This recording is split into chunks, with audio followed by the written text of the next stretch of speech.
Democratic governor of Alabama, Don Siegelman, may have summed it up. Karl Rove, he said, is one of those who can lie under oath and take a lie detector and pass it. With that as a backdrop, our third story in the countdown, Rove testifying under oath about the 2006 Bush administration political purge of 9 U.S. attorneys. Warning, your truth mileage may vary. Grilled for no less than 8 hours yesterday by House Judiciary Committee lawyers about his role in those firings. After the deposition, Rove's attorney, Robert Luskin, issued this statement to NBC News and MSNBC. The agreement setting up the interviews contemplated that they would remain entirely confidential until all the interviews were complete. Out of respect for that term of the agreement, Mr. Rove is not commenting. Respectful. It took him nearly 2 years just to get him to comment to the investigators. Rove was first subpoenaed by the committee in 2007, but the Bush White House asserted executive privilege for Rove and then White House counsel Harriet Miers. Only after a bargain among the Obama White House, the Bush White House, and the Judiciary Committee did Rove even talk on the record. The firings began to take shape in 2005 with then White House counsel Miers, Attorney General Alberto Gonzales, and Justice Department official Kyle Sampson talking about replacing all 93 U.S. attorneys. When they figured out that that might have been too obvious, the trio allegedly settled on firing 8 of the prosecutors in all and 7 on December 7, 2006. But according to emails from Bush administration officials, it was Rove who actually came up with the idea. First Miers, then Sampson, finally Gonzales resigned. Rove has not been touched, possibly that is until now. He is expected to appear before the committee for a second time at the end of the month. Let's turn now to the Washington editor of The Nation magazine, Chris Hayes. Chris, good evening. Good evening, Keith. So which is this? Is this the start of something big, or is this kind of an anachronistic postscript?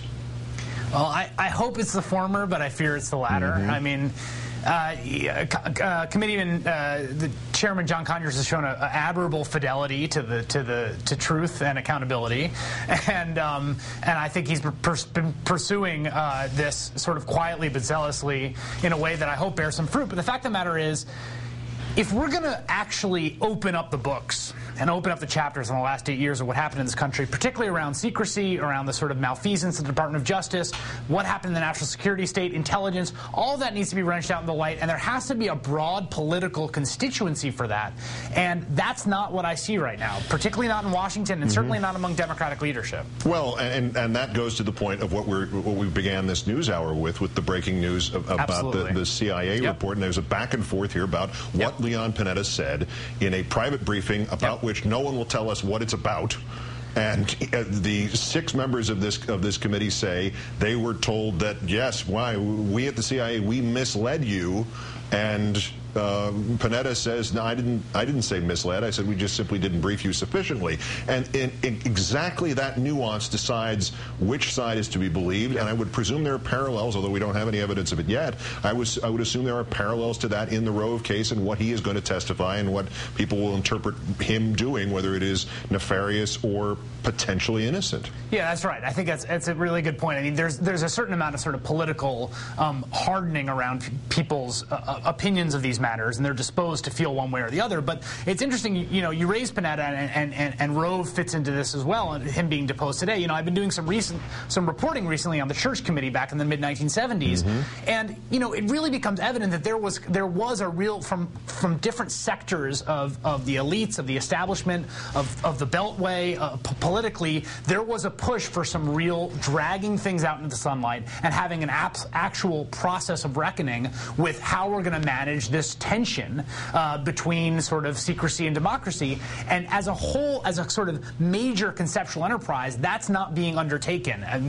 John Conyers deserves all the credit in the world, but he is kind of a lone warrior in this enterprise. And unless there's a broader consensus politically, I don't think we're going to get a whole lot out of this. And if you study the history of the CIA, you can say that at least the Frank Church's efforts bought the country 10 years, maybe 15 years worth of relative honesty out of an organization that had never been asked to provide any of that. All right, back to Rove here. Cast our memories back there.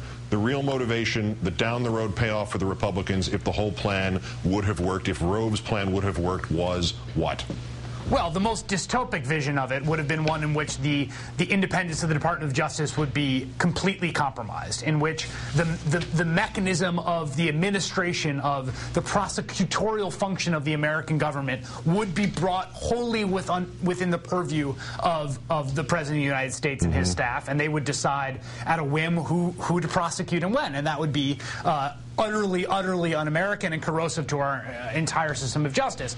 At a more sort of banal level, what's really interesting about these individual cases, and David Iglesias, who's one of the men fired, speaks to this, these were in some ways kind of payoffs to local Republican cronies. So this was part of the economy of influence, part of the kind of paybacks to local bigwigs around the country that Karl Rove was managing from the White House. And lastly, and briefly, I have to mention this, Alberto Gonzales, at the center of all this, has a new job. He's going to teach at Texas Tech University, and this, of course, begs the reminder that Texas Tech is the place Bob Knight went to coach basketball after he shamed himself out of real jobs, too. It's really too perfect, isn't it? I mean, you know, Alberto Gonzales deserves to be cast out of polite society, and the same is true of you and Bybee and other people that participated in this, and I hope that happens. Yeah, that's John Yoo. You're not referring to me personally. Yeah. I may deserve to be cast out, there but are some who feel that way, Keith. You're not gonna get the choice on doing that, Hayes. Chris Hayes of The Nation, always a pleasure. Thanks, Chris. You too, Keith.